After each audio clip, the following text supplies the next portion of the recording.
Oiê! Então eu vou tirar aqui duas cartas para compartilhar aqui em mais uma quinta-feira. Eu vou sempre, a partir de hoje, na verdade já estou compartilhando aí, né? Mas agora eu vou fazer assim, toda quinta eu vou compartilhar duas mensagens do oráculo de Osho. Se você gosta do oráculo de Osho, das mensagens de Osho, já tem uma playlist aí que chama Oráculos, que tem alguns oráculos gravados já, tá? Eu vou tirar aqui hoje para essa primeira semana para vou postar, vou compartilhar esse vídeo na primeira semana de julho de 2023, mas a qualquer momento que você acessar esse vídeo, a mensagem do oráculo, caíram 3 cartas aqui. Vou ler, né? Carta 18, meditação. Carta 49, amor. E carta 20, ego. Escolha aí a sua carta. Deixa eu ver se dá pra ver aqui. Eu tô com a mão em cima. Vou dar. Como pode melhorar? Então, escolha aí a sua carta. Ou se você quiser, leia as 3 cartas. Vamos ver se dá assim. Sintonize-se, escolha ou escute as 3 mensagens. Vou começar por esta aqui. 20, ego.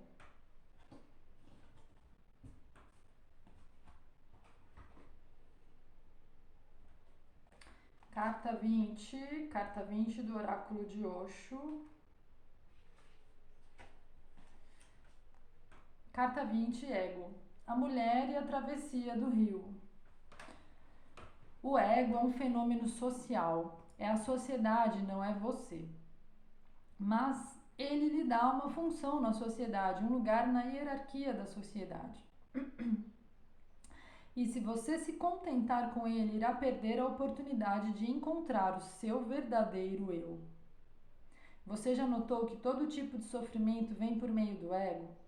Ele não pode fazê-lo feliz, ele só pode torná-lo infeliz. O ego é o inferno. Sempre que você estiver sofrendo, observe e analise e você vai perceber que de alguma forma é o ego que causa sofrimento. 2 monges budistas estavam voltando para o mosteiro quando chegaram a um rio. A corrente era muito forte, era uma região montanhosa. Uma jovem e bela mulher estava ali esperando que alguém a ajudasse a atravessá-lo, pois estava com medo de fazer isso sozinha. Um monge, o mais idoso, é claro, porque o de mais idade sempre caminha na frente.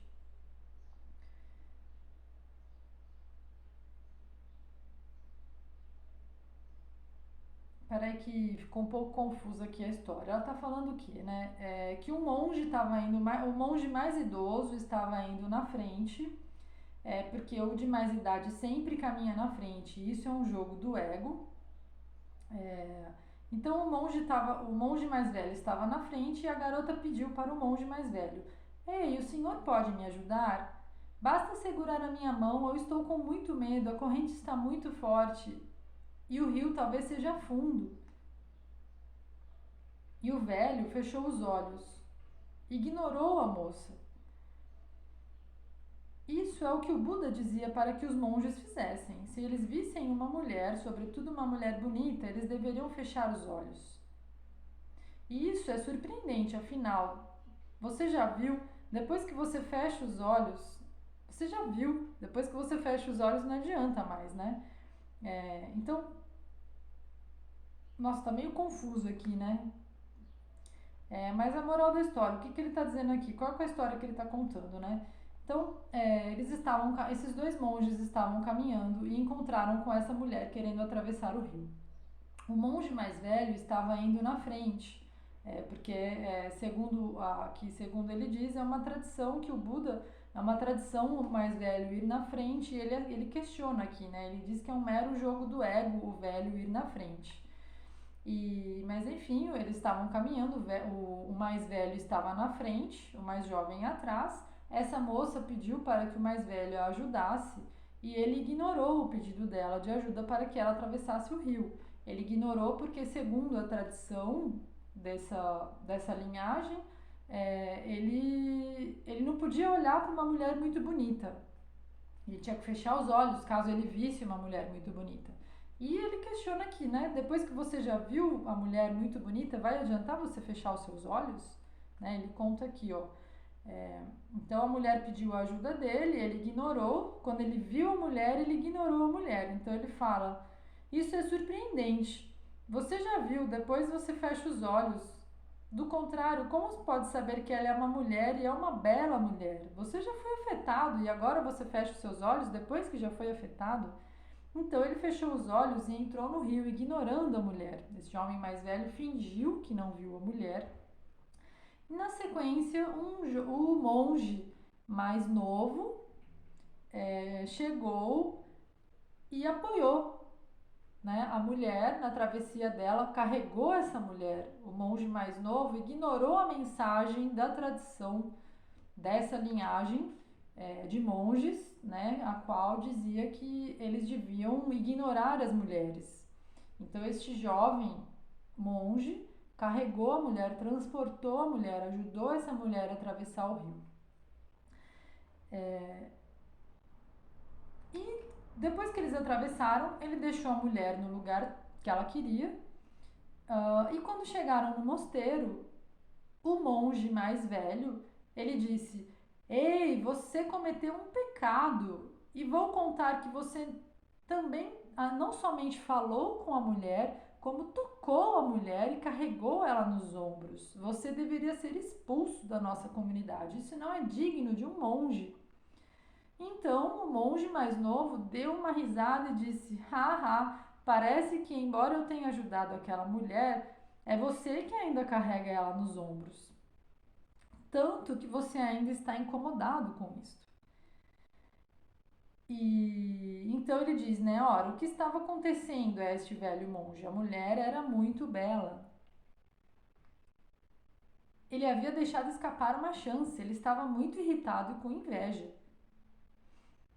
Ele estava muito confuso, né? O monge mais velho. No entanto, o monge mais novo, como ele estava puro, ele simplesmente carregou a mulher e deixou ela na outra margem que ela precisava e a coisa terminou ali.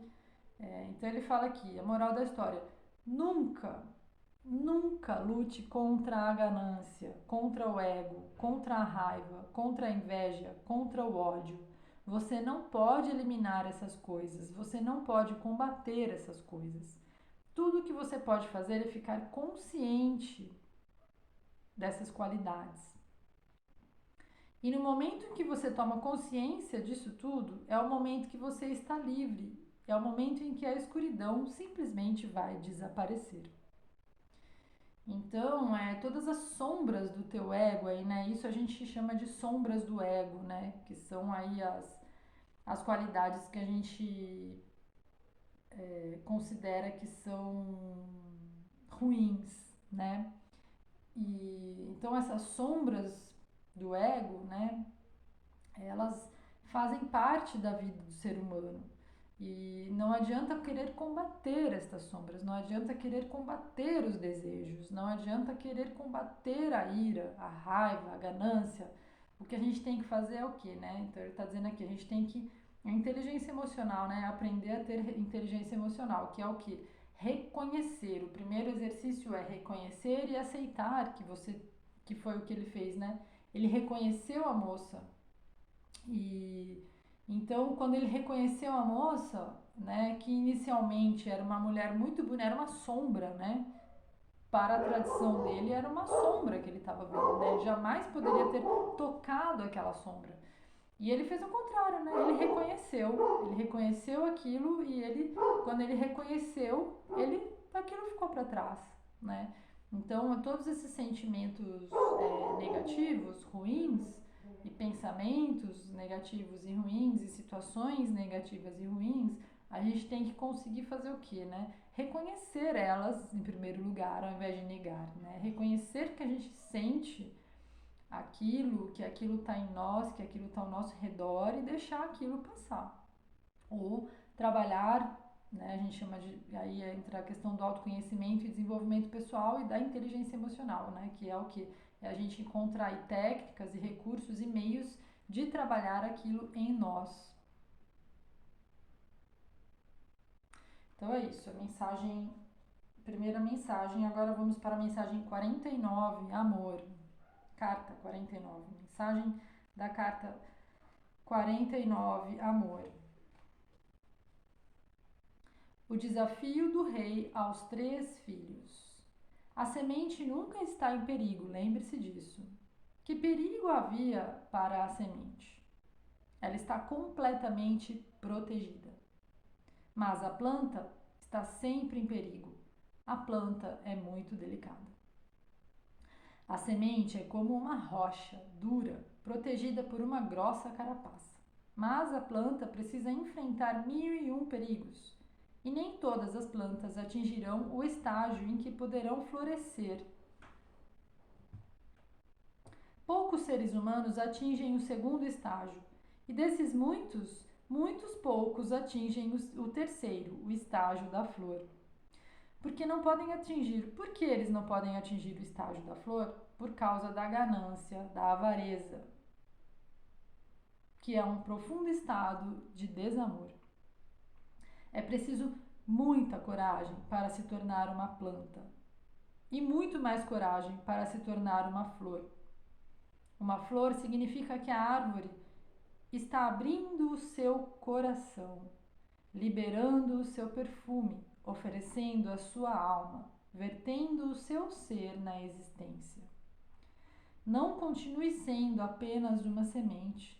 Reúna coragem, coragem para deixar para trás o ego, coragem para deixar para trás a sua segurança. Tenha coragem para se tornar vulnerável. Se você não ouviu a primeira leitura, escute, está falando sobre o ego. Um grande rei tinha 3 filhos e queria escolher um único filho para ser o seu sucessor. E isso era muito difícil, pois os 3 eram muito inteligentes e muito corajosos. Qual deles escolher? Então ele perguntou a um grande sábio, e o sábio lhe deu uma ideia. O rei foi para o palácio e pediu aos seus 3 filhos que se reunissem. Deu a cada um deles um saco de sementes de flores e disse a eles que estava partindo em uma peregrinação. Meus filhos, levará alguns anos, talvez 2 ou 3, até mais. Este é um teste para vocês. Vocês terão que devolver essas sementes quando eu voltar. Aquele que proteger melhor essas sementes será o meu sucessor. E o rei partiu para a sua peregrinação. O primeiro filho trancou as sementes em um cofre de ferro. Assim, ele pensou, quando meu pai voltar, eu poderei devolver essas sementes no mesmo estado em que ele me deu. O segundo filho pensou, se eu trancar as sementes, elas vão morrer. Meu pai pode me dizer que nos deu as sementes vivas, que elas poderiam crescer e que agora elas estariam mortas e não poderão mais dar flores. Então o segundo filho pensou, bom, eu vou ao mercado vender as sementes e vou guardar o dinheiro. Quando o pai retornar, eu comprarei novas sementes e darei para ele novas sementes melhores do que as primeiras. E o terceiro filho, contudo, encontrou uma outra solução. Ele foi ao jardim e espalhou as sementes em muitos lugares diferentes. 3 anos depois, quando o pai retornou da sua viagem, da sua peregrinação, ele foi perguntar para os filhos e verificar o que eles haviam feito com as sementes. Então o primeiro filho abriu o cofre. As sementes estavam todas mortas, podres. E o pai lhe perguntou, o que é isso afinal? Foram estas sementes que eu lhe dei? Elas deveriam ter florescido e liberado doces aromas, mas as suas sementes estão fétidas. Essas não são as minhas sementes. E então, o segundo filho foi correndo comprar novas sementes no mercado. Voltou com as novas sementes e disse, Pai, aqui estão as suas sementes. E o pai respondeu: você saiu melhor do que o primeiro, do que o seu irmão, mas ainda não foi tão bom quanto eu esperava. Então foi ver o que o seu terceiro filho tinha feito. Ele tinha grandes esperanças, mas também tinha muito medo. Afinal, o que os dois primeiros já tinham feito? Então o terceiro filho levou-o ao jardim, onde havia milhares de arbustos florescendo e flores por toda a parte. E o filho disse: aqui, pai, estão as sementes que você me deu. E em breve eu irei colher flores e sementes para devolver a você. E o pai disse: você é o meu sucessor. É assim que se deve proceder com as sementes. Elas devem ser plantadas para que se transformem e virem belas flores. Achei bonito o nome da carta, né? Então, o amor é difícil, né? Porque ele transforma, né? Eu acho que fica uma mensagem também sobre amor em todos os aspectos, né? Amor por nós próprios, por outras pessoas. Aqui no caso, claro, ele está mostrando um rei e o seu filho, né? Tem um rei abraçando o filho aqui.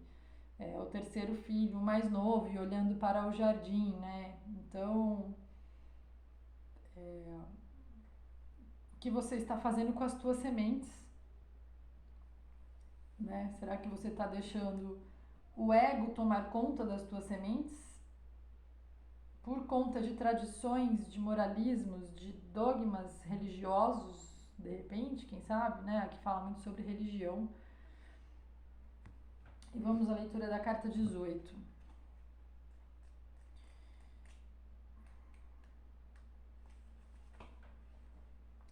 Carta 18, meditação. De que lado dos seus sapatos você deixou o guarda-chuva?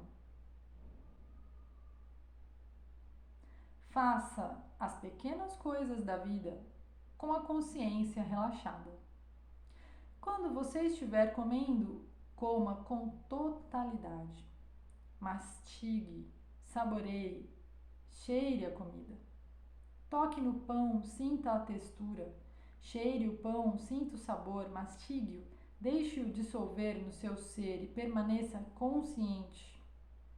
Você estará meditando. E a meditação não estará separada da vida. Sempre que a meditação está separada da vida, existe algo errado. Ela se torna negação da vida. Neste caso, a pessoa começa a pensar em ir para um mosteiro ou para uma caverna no Himalaia. E assim, a pessoa quer fugir da vida, porque a vida parece ser uma distração da meditação. A vida não é uma distração. A vida é a melhor ocasião para a meditação. Um discípulo veio para ver Ikkyu, o seu mestre. O discípulo já estava praticando fazia algum tempo. Estava chovendo e quando ele entrou, deixou os sapatos e o guarda-chuva do lado de fora. Após ter prestado seus respeitos, o mestre perguntou a ele de que lado dos seus sapatos ele havia deixado o seu guarda-chuva. Ora, que pergunta! Ninguém espera que mestres façam perguntas tão tolas. Espera-se que um mestre pergunte sobre Deus, sobre a energia Kundalini, sobre a abertura dos chakras, sobre luzes acendendo na sua cabeça. Você pergunta a respeito de grandes coisas a um mestre, pergunta sobre o oculto, o esotérico, mas Ikkyu fez uma pergunta bem comum.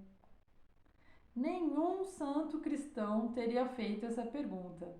Tampouco um monge ou um Swami hindu.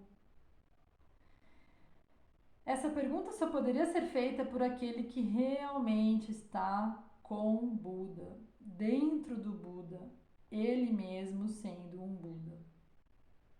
O mestre lhe perguntou de que lado dos sapatos ele havia deixado o guarda-chuva.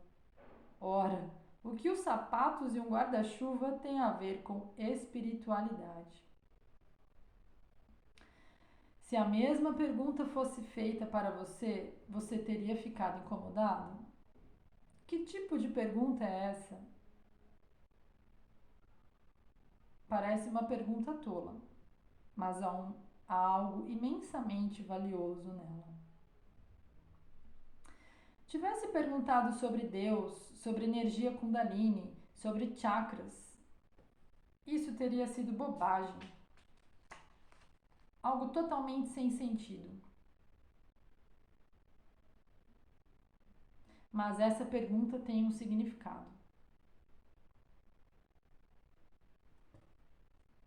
O discípulo não conseguia se lembrar. Afinal, quem se importa com o lugar onde foram deixados os sapatos e de qual lado deixou o guarda-chuva? À direita ou à esquerda? Quem se importa? Quem dá tanta atenção assim para guarda-chuvas?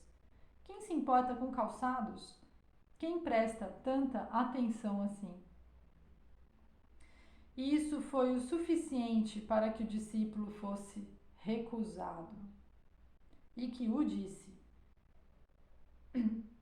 já que você não sabe a resposta, vá embora e medite por mais 7 anos. 7 anos? Perguntou o discípulo. Apenas por causa dessa pequena e minúscula falha? E que o mestre respondeu: essa não foi uma falha pequena. Enganos não são grandes nem pequenos. Você ainda não está vivendo de um modo meditativo. Volte para onde você veio e medite por mais 7 anos e somente depois volte aqui. E a parte essencial da mensagem é: seja atencioso, tenha atenção a tudo.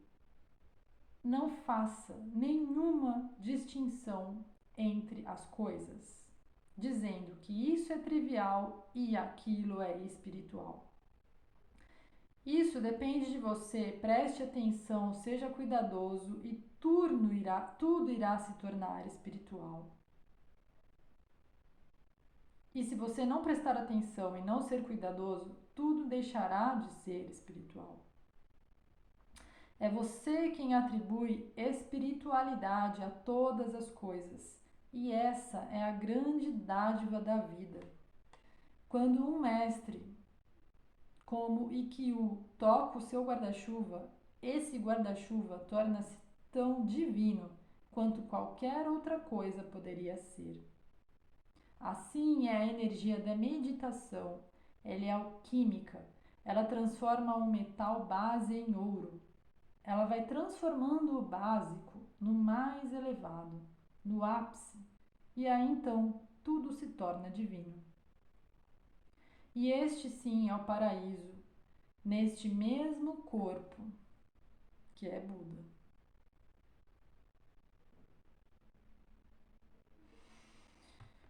Linda mensagem.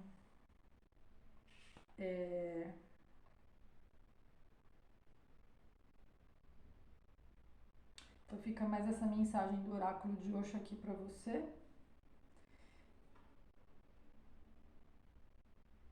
E vamos que vamos. Meu nome é Ana Carolina Sandoli. Curta o vídeo, comente, diga aí sobre as suas, como anda o seu processo de autoconhecimento, desenvolvimento pessoal, espiritualidade, o quanto que você tem praticado de repente, né, esse estado meditativo, assim, de a gente reconhecer que tudo é especial, né, a todo momento.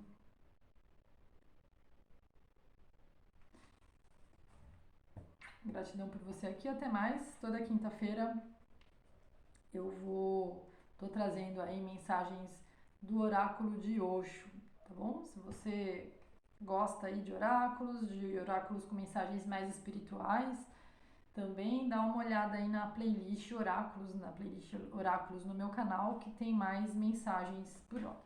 Até mais.